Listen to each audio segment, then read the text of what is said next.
Hi, Intuitive viewers. Thanks for coming today. I am really excited to introduce to you someone who is so unique and so interesting. I think you will get such a kick out of this. It's kind of a series that's been started with a couple of artists, and I just felt like I wanted to continue this series about talking about spirituality and the arts. And so I'd like to introduce to you Chris Piazza. She is an artist, an amazing artist.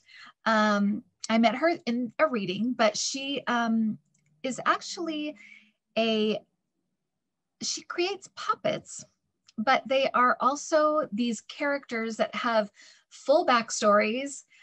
She's a storyteller. She tells stories through her art, and it is the most amazing thing. I think you will really, really enjoy this. And she has a new YouTube channel that we'll be talking about as well. But Chris, welcome to the channel, and thank you so much.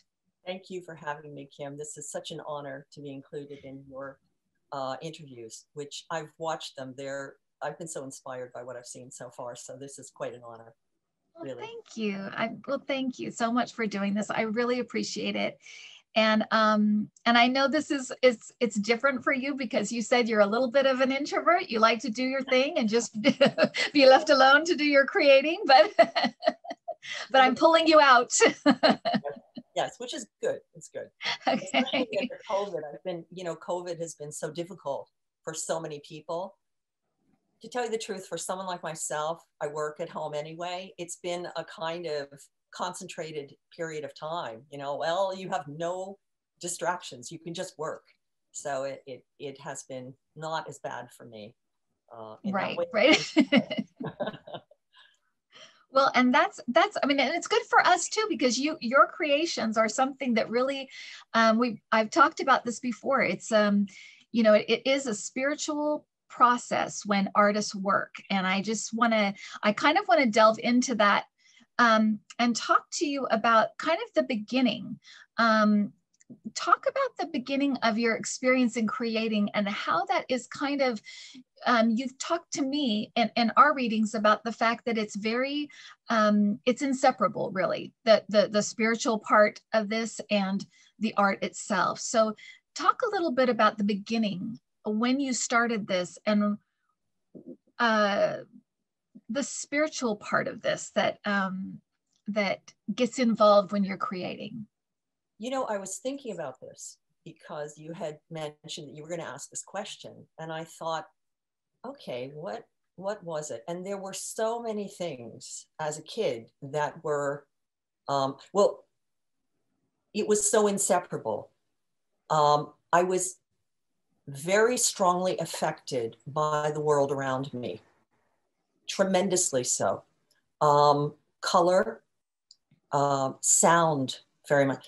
It would create a kind of ecstatic state. One funny little story, I couldn't have been more than 3 years old. My mother had some classical music on, probably Tchaikovsky. She was a big Tchaikovsky fan. Mm-hmm. And I run into the room, that was in the other room where the music was playing, and the stereo, the hi-fi, they used to have the old hi-fi. And she's in her bedroom making the bed, and I come running in and threw myself on the bed. My face apparently was beet red, and I'm saying, turn off, turn it off, turn off the music. She thought I was like something had happened to me. Right. And she said, what's wrong, Christy, what's wrong? I said, I can't keep dancing. Please turn it off, turn it off. The music now I'm just like 3, but for some reason, the music had so gotten into being in my head that there was no way for me to just make the decision, you can stop dancing now, Chris, because we were one. And right. This was the sort of thing that was always happening to me with the material world around me. I felt a sense of connection to everything, like I was like an Alice in Wonderland process, where one thing led to another thing, led to another thing. And I'm still that way. But this started, I don't remember it ever being not that way. Odors would affect me. Color, the color magenta would send me almost like I could feel it in my head. And like, you know, like, oh, it's just such a state. But also making things. I used to imitate at one point with music. My mother had music on again. I think this time it was Debussy, the sea. It was the sea, yes. And that piece of music just somehow, I had paper and I started drawing automatically, and I would draw and throw the paper and draw and throw the paper. I couldn't have been more than like 5 years old when I was doing this. So there was some impulse that it was a conversational relationship I was having with an otherness, but I was too young to know. It was like impressionistic painting. It was just that everything blurred into this wonder world. And the things that I make are such poor representation of the larger world. This is only one small bit. Now that I'm older and I have to pay bills and things like that, you know, I'm not living in this constant landscape of impressions. But in listening so much to your talking with people about and coaching people, trying to help people to see this in themselves, what they, I think everyone is born with this, that kids do what make believe, but it's not make believe. It's that they're engaging in reality. Reality is the doll that they have, or the playroom that the little world that they make. But it's that otherness. They're having a conversation. Right. We all do this. And then we shut it down logically. I think that maybe in my case, I never shut it down. And it was too strong for me to shut down. But much like what you've talked about, like in your classes, I can grow this or not. Right. It has depended on my desire to be engaged. But I also had a few experiences, like psychic experiences. I had one that was very spooky as a kid, and I'm glad I didn't continue to have those. I saw a house burning the day before it burnt. I was in a car with my parents driving by, and I said, that house is on fire. Like, oh my God, oh my God. And they said, Chrissy, it's fine. What's wrong with you? The next day, the house burned down. So I had that. And I also used to see myself in the classroom. I would hover above. I think this is now described as out of body. So I would have, yeah. Is that what that is? Okay. I would be above in always one corner of the classroom, looking down, and I could see myself in a chair. I was there and I was there. And everything was going on as normal, but I was observing it from this perspective. I would do things like that. I would get up on a little stool in the bathroom and look at myself in the mirror. And I would get really close and I would stare into my eyes. I don't know where this came from, but I would stare into my eyes as if I was falling into something. I think it was a self-hypnosis I was doing. Yeah, it sounds like it. Yeah. Pull myself back. It felt like, uh-oh, you're going to go too far. Come back. And I would play this little game. There were a lot of things that I would do, and they were always alone. The solitary nature of the things that would come to me, the solitary, that's always very important. This was nothing that was, it wasn't a social thing. It was social with something else. Right. Social with another. Yes. Right.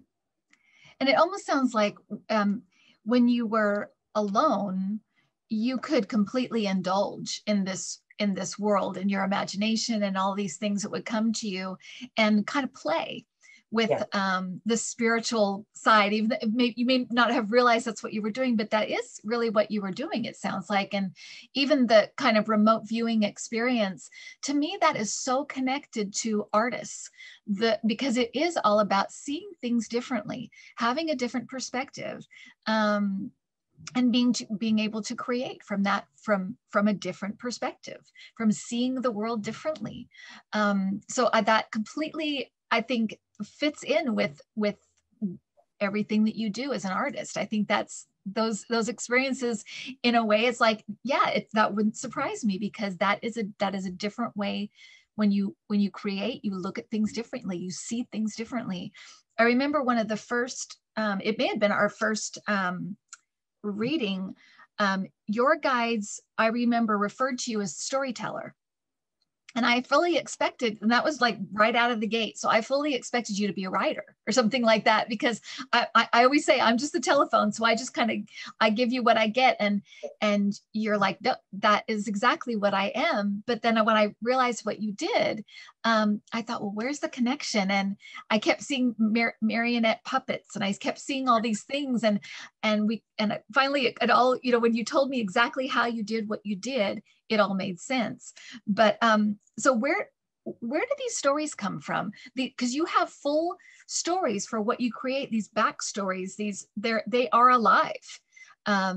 In for all intents and purposes, they're alive. Yeah. And so where do you think this comes from? How does it come to you? Does it come in a dream, in a vision, in a story? How does it come to you when you create a character? Well, just two asides on what you just said. I've had a lot of open studios, and when people come here, they respond to this work as though it's alive. It's almost like the people who have seen it have confirmed for me a little bit of what I'm doing, because they have such an emotional reaction to it. One man came, he pulled up a chair, sat in front of this one piece and cried. And it was something about his father. And there was just so much emotion in this man. I go over, it's like a kind of open studio party, and there's this man sitting in front of one of my pieces crying. So I've been so touched by the stories that people have brought me, that come through the work to them. So I think of them as a little bit of a portal. In terms of where do things come from, just going back to writing, I have done writing. And I've thought of it as being kind of channeled writing. I wrote a whole book. It's the strangest thing, but it was written almost automatically. There was part of it I wrote while on the ferry coming back from Newfoundland to Nova Scotia. And that's where you're 500 miles away from where the Titanic went down.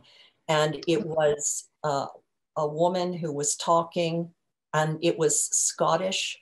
And I got the brogue, and she was talking about how, that when it went down, and how they found her eventually.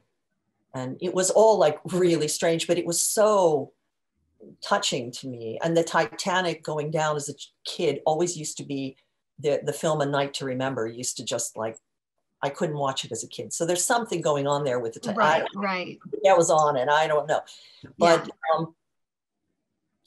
how did they come about? How did I start making this stuff? Oh God, Kim, it's just so many, like, where do I start? Where do I start?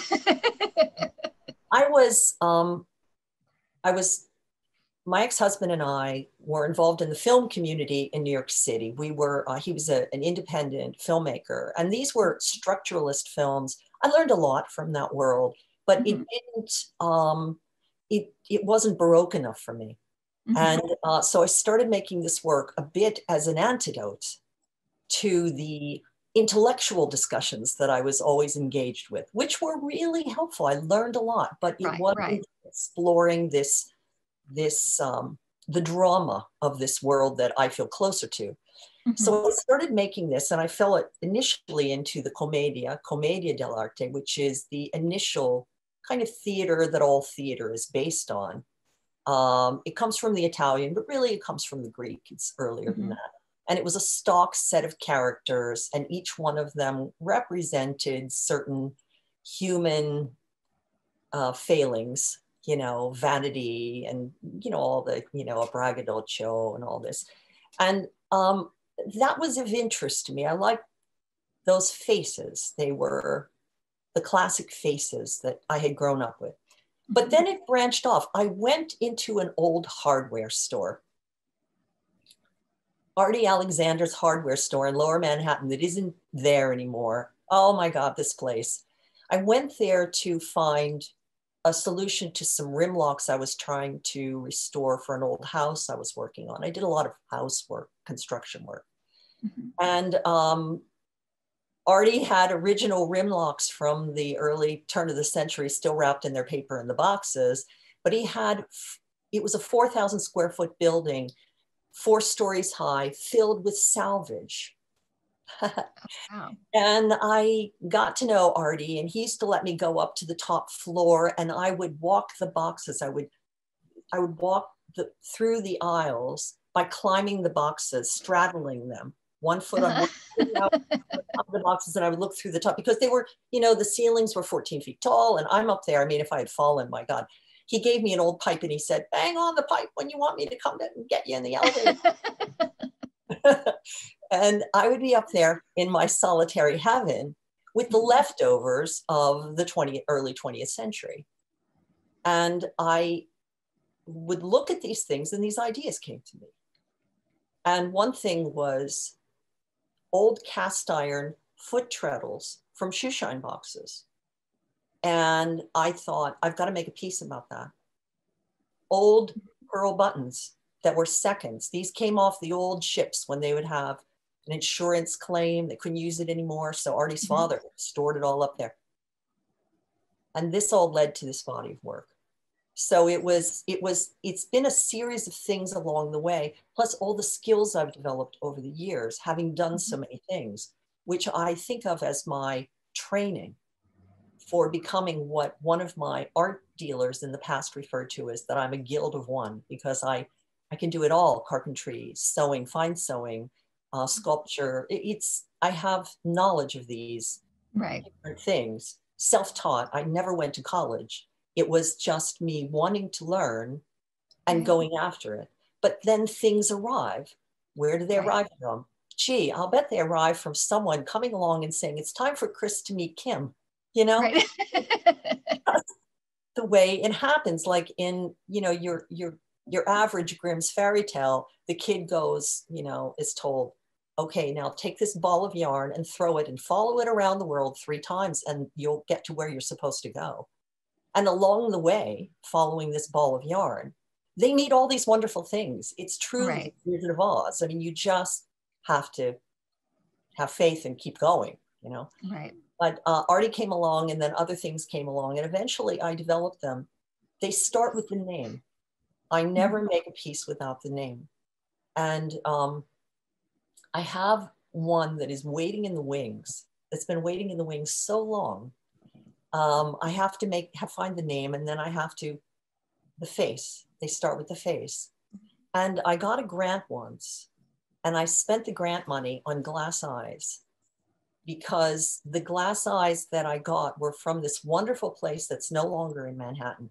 My place is a little bit of a compendium of old salvage houses in New York City that no longer exist. So really, the Ghost of Change, my video, it really is, I'm about the ghosts in a way.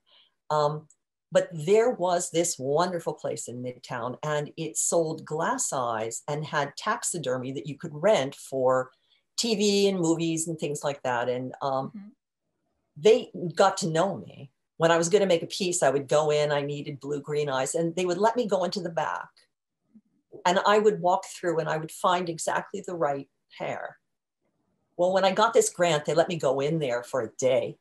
And I found all the eyes I would ever need forever for these guys. But it starts with choosing the eyes and starting with the face. And then the rest just comes. But they're a great deal of work, and they take an absurd amount of time. The art world has had trouble with me because, like, well, what do we do with her? You know, you're supposed to do lesser art and build yourself up as an emerging artist. And here I was, out of the head of Zeus, fully formed. Not supposed to do it that way. Well, and I think, your channel, it's called The Ghost of Change, Piazza, The Ghost of Change. And I think it's such a wonderful way, I think, to introduce people to your art, because you do it with a story. You talk about the character, the story. It goes into even voices. It goes into all of the beautiful, tiny, fine little details in your work, and what you like to work with. And I think it's interesting hearing you talk about this too, when you're talking about going through and seeing all these, turn of the century kind of pieces, and the eyes and things like that. It almost reminds me a little bit of psychometry, where objects kind of speak to you. The energy of them kind of speaks to you in a way. I've been working with it myself, and when you're talking about it, I'm like, that sounds like psychometry. It sounds like the pieces are calling out to you in a way. To use them. So that is very interesting to me. But talk a little bit about how you decided to do the channel and the way in which you do it, because I just think it's so unusual how you decided to kind of work your pieces into this channel, where it's kind of a little bit of everything. You talk about the story, the name. You also talk about the pieces, the actual fine pieces. It's so well done. So talk a little bit about your channel so people can find it and get into that world, because you really do give them a introduction to your world, and I think it's so well done. Thank you so much. We're working on the second now, so if you great. Saw what's below you, in doing this, we had to like set something up above the landscape for entering the next one. This place is like crazy house with all this stuff around. I just want to back up one little thing about what you just said about psychometry. I make a point of saying I just work for the company. And it's very important to me that I say I am no better than the materials I work with. No better. And so it's so important for me to introduce people to the value of those things made by anonymous people. We're never going to know who made the glass beads in Czechoslovakia, and all the different techniques, things that are lost. But it is a connection to an otherness that I want to tip my hat to with tremendous gratitude. I sort of work in a state of gratitude that I have the honor to work with these materials. I never cut a fabric before I've thought it through a million times. I never use anything that I without tremendous thought, because it's so beautiful on its own. Right. And so, it's all about the respect back and forth. The Ghost of Change, how did this come about? Well, the name actually came from, I shouldn't tell you that. That's something we're going to have to get another episode. I won't tell you where that name really came from, because that's quite a story. Okay. Just stay tuned. Stay tuned. This actually is, I tip my hat to Sterling. You may have heard of him. He now has his own channel. And I had a reading with him last summer. And he said, my guides are saying, why do you have your stuff hidden under a basket? People need to find out about what you're doing. Have you ever thought of doing a YouTube video? And it was like in the Bugs Bunny cartoons where the light bulb goes on. Yeah. And I thought, yeah, okay. Like, wow. So we thought about doing it. I didn't really get started until after Trump. I knew Trump wasn't going to win. I just thought, oh my God, why work on another thing that you'd be thinking, what am I going to do? We got to work right after that. And then, you know what, Kim? It has been the same way. Everything has just been falling into place. The song that I found to play with, there's copyright issues, like, oh my God, copyright issues. Right.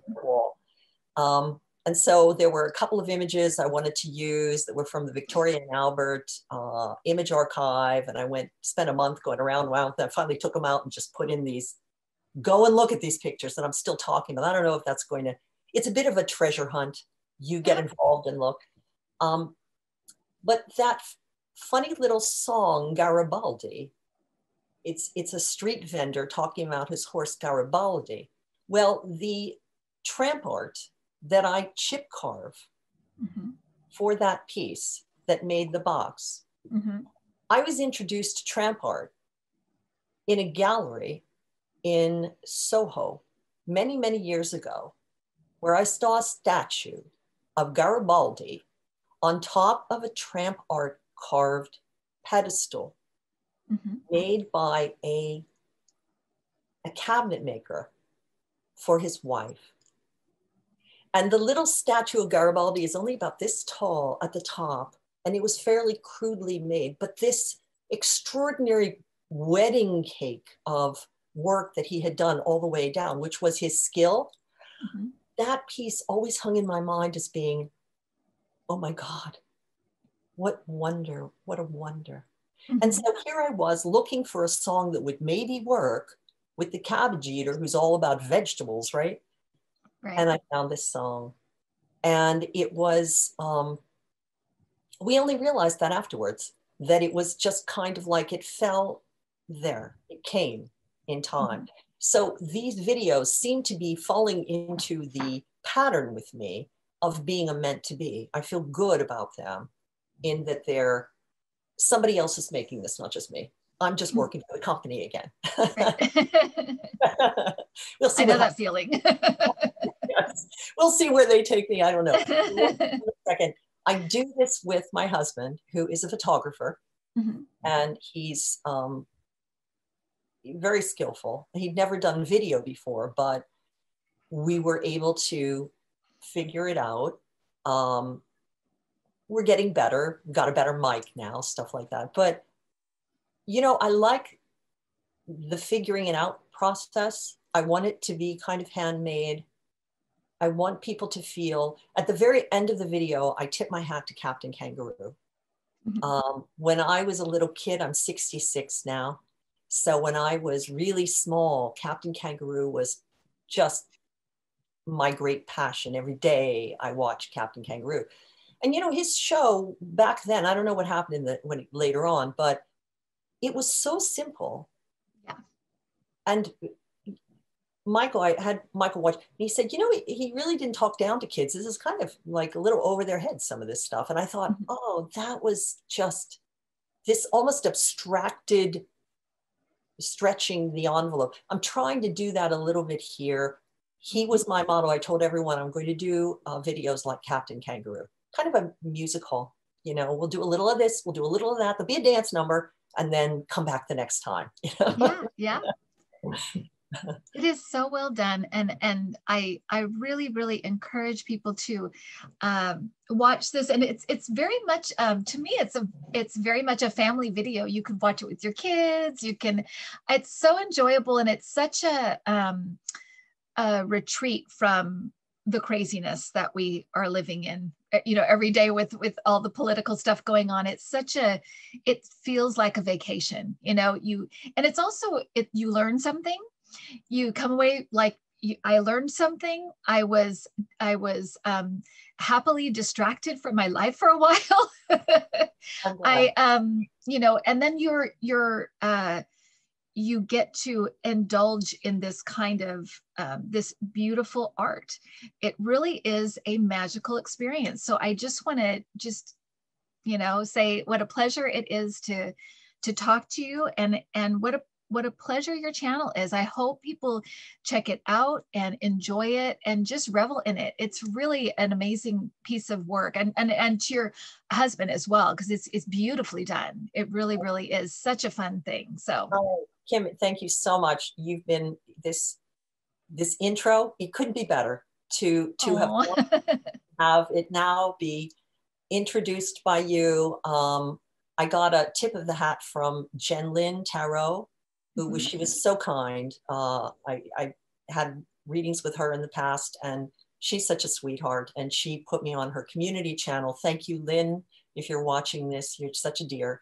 And everyone in this community, I must say, you've all been so kind.